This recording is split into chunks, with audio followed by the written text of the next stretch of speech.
ஆண்டவராகிய இயேசு கிறிஸ்துவின் விலையேறப்பட்ட பரிசுத்தமுள்ள நாமத்தில் அன்பின் வாழ்த்துக்கள். ஆமென். நாள் உங்களுக்கு ஆசீர்வாதமாய் ஆண்டவருடைய கைக்குள்ள அடங்கியிருங்க. ஆமென். ஆண்டவர் சொல்லும்போது என்ன சொல்றாருன்னா, என் உள்ளங்கையில் உன்னை வரைஞ்சி வச்சிருக்கேங்கிறார். அவருடைய கைக்குள்ள அடங்கியிருங்க. அது நமக்கு ஆசீர்வாதமா இருக்கும்.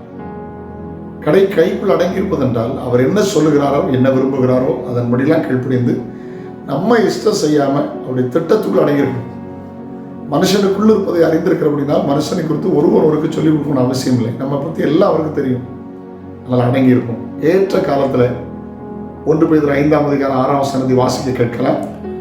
1 பேதுரு 5:6 அவருடைய பலத்த கைக்குள் அடங்கியிருங்கள். ஏற்ற காலத்தில் அவர்களை உயர்த்தும்படி அவருடைய பலத்த கரத்துக்குள் அடங்கியிருங்கள்.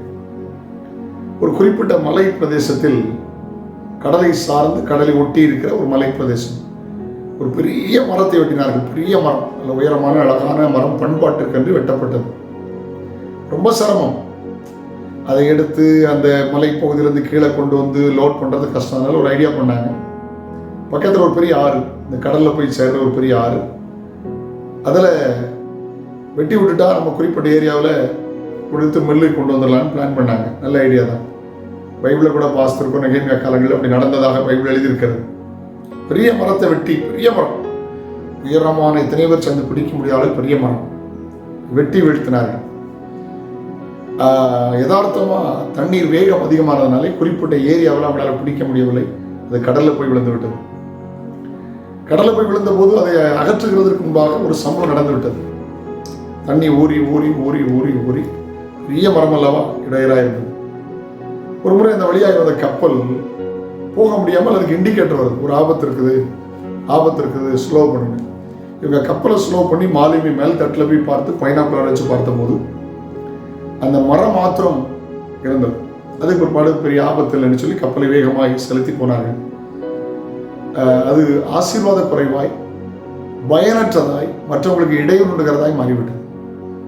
அவர்களை உயர்த்துறதுக்கு இயேசப்பாவுடைய பலத்த கரத்துக்குள் அடங்கியிருந்த யாரையும் அவர் உயர்த்தாமல் இல்லை. காலங்கள் வரட்டும். Praise the Lord. தாவீது அடங்கியிருந்தார், ராஜாவாய் உயர்த்தினார். Praise the Lord.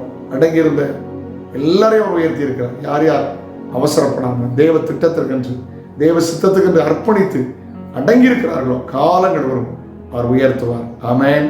ஹல்லேலூயா. உயர்த்துகிற தேவன். 1 சாமுவேல் 2:8 வாசிக்கிறோம். அவர் சிறியவனை புழுதியிலிருந்து எடுத்து எளியவனை குப்பையிலிருந்து உயர்த்துகிறார். பிரபுக்களோடும் ராஜாக்களோடும் உட்கார வைத்து மகிமை உள்ள சிங்காசனத்தை சுதந்திரிக்கப்படுகிறார். குறிப்பிட்ட ஏரியாவில் அந்த மரம் தடுத்து நிறுத்தப்பட்டிருந்தால் அநேகருக்கு ஆசீர்வாதமான ஃபர்னிச்சரா பிரயோஜனமாக மாறி இருக்கும். ஆனால் கட்டுப்பாட்டை இழந்ததுனால பிரயோஜனமற்று ஒரு பெரிய இடையூறாய் மாறிவிட்டது. அதை எவ்வளவோ லட்சங்கள் செலவானது அந்த கடல்ல இருந்து அந்த பெரிய மரத்தை வெளியே கொண்டு வர்றதுக்கு. இவ்வளோ பிரயாசப்பட்டாங்க. ஆண்டவர் நல்லவர், பிரயோஜனமாய் கர்த்தர் மாற்றுவார். அவருடைய திட்டத்திற்கும் அவருடைய கிருபைக்கும் அவருடைய பிரசன்னத்திற்கும் அவருடைய வழிநடத்தலுக்கு அடங்கியிருங்கள். நீங்க ஆசீர்வாதமா இருப்பீங்க. வேதாகமத்தில் ஆதியாகமம் முதல் கொண்டு வெளிப்படுத்தல் வரைக்கும் பாருங்க. யார் யார் தேவனுக்கு அடங்கி இருந்தார்கள் அவங்க எல்லாரையும் ஆசீர்வதித்தார். அவருடைய கரத்துக்குள் அடங்கியிருப்போம். அவர் கைகளினால் நம்மை பயன்படுத்துவார். ஆமென். அவருடைய கையில் அடங்கியிருந்த களிமண் ஒரு பாத்திரமாய் அழகாய் மாறினது போல தேவ திட்டத்துக்கு என்று கர்த்தர் உபயோகப்படுத்துவார். ஜெபிக்கலாம். பரலோக பிதாவே, இயேசுவின் நாமத்தில் ஜெபிக்கிறோம். தேவ சித்தத்துக்கும் தேவ திட்டத்துக்கும் நாங்கள் அடங்கி போக கிருபைதார். எங்களை உயர்த்தும் கனமடும் இந்த நாள் பிள்ளைகளுக்கு ஆசீர்வாதமாக இருக்கட்டும். இயேசுவின் நாமத்தில் ஜெபம் கேளும் பிதாவே. ஆமென். ஆமென். God bless you. நாளை உங்களை சந்திக்கிறேன். அது நான் கிருபை உங்களை தாங்குவதாக. Have a nice day.